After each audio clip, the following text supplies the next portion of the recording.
Ako si Lara, isang elevator attendant sa isang malaking gusali na inuupahan ng iba't ibang negosyo, gaya na lamang ng call center, office, at iba pa.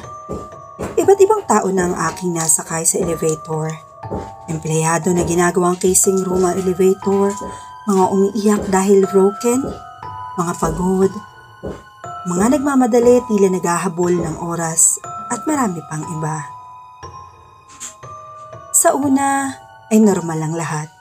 Kakaantok, masakit sa balakang ang 8 oras sa pagkakaupo.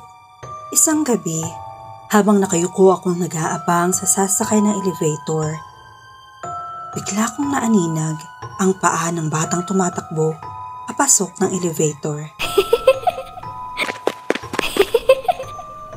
At agad ko itong nilingon dahil di naman magpapapasok ng bata sa gusali na yun. Paglingon ko, wala akong nakita. Walang tao sa likuran ko.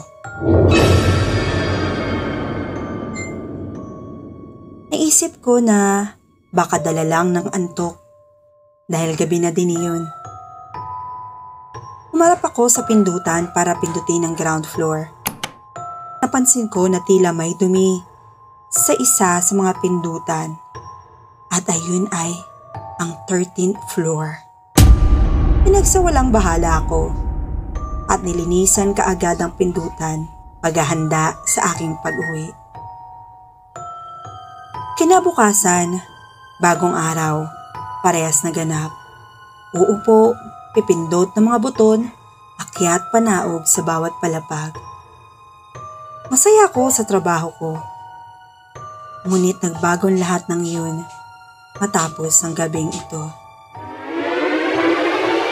Hindi dumating ang kapalitan kong attendant na panggabi. Kinausap ako ng aking supervisor kung maaari bang mag-straight duty. At pumayag naman ako kasi wala naman akong magagawa. Nagpaalam ako na mag-break bago straight duty. At sa tapat ng gusaling pinagtatrabahuan ko, may isang maliit na tindahan na nagbebenta ng timplang kape.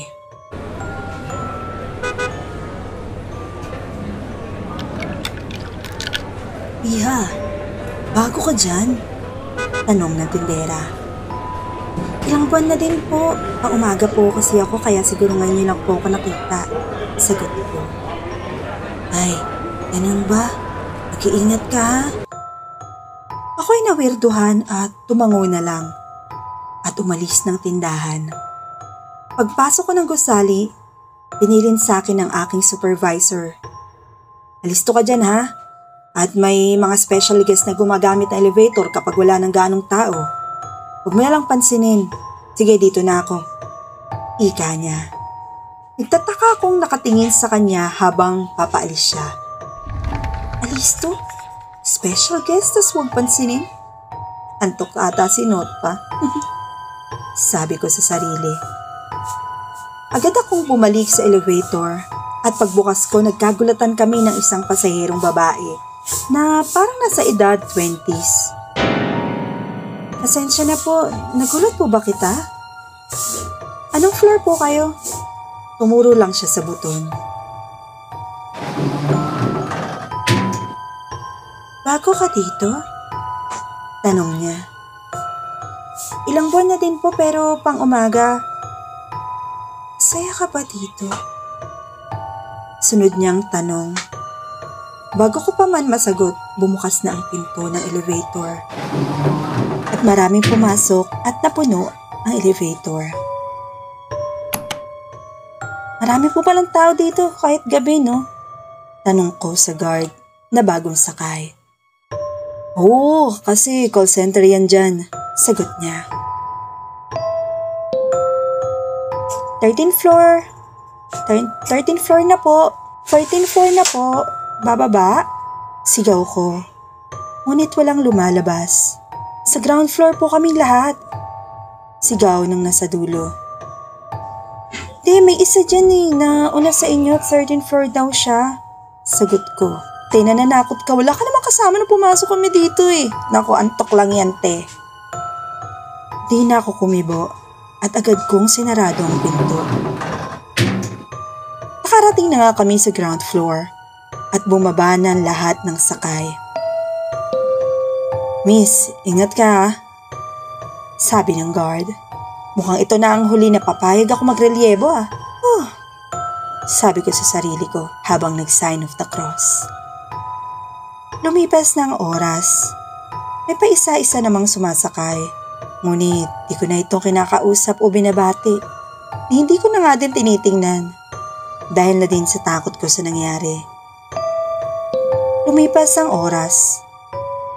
Wala pang sumasakay hanggang sa nag-alas 3 na. May bababa mula sa 13th floor. Mula ground floor, umakyat ang elevator at nang nakarating na ako ng 13th floor. Tumambad ang napakalamig na hangin at nakakabinging katahimikan. "Going down! Going down! Excuse po, going down na po!" Sigaw ko at may narinig akong mahagikik na bata. At biglang yabag ng papatakbo papalapit sa kinaroroonan ko. At nang malapit na, umuga ng bahagya ang elevator. At biglang nagsarado ang pinto at lahat ng buton kada palapag ay umilaw. Pilit kong pinipindot ang buton upang magbukas. Ngunit hindi ito bumubukas. Tumunog ang alarm ng elevator, senyales ng overloading ito. Ngunit ako lang ang laman ng elevator. Nanginginig ako sa takot at nakayuko na lang na umiiyak at tuloy ang pag-alarm ng elevator. Pagdilat ko, tumambad sa ilalim ng aking inuupuan ang nakahigang batang lalaki na nakatingin sa akin na nakangiti. Agad akong sumigaw at pinagpupukpok ko gamit ang aking mga kamay ang pindutan ng elevator.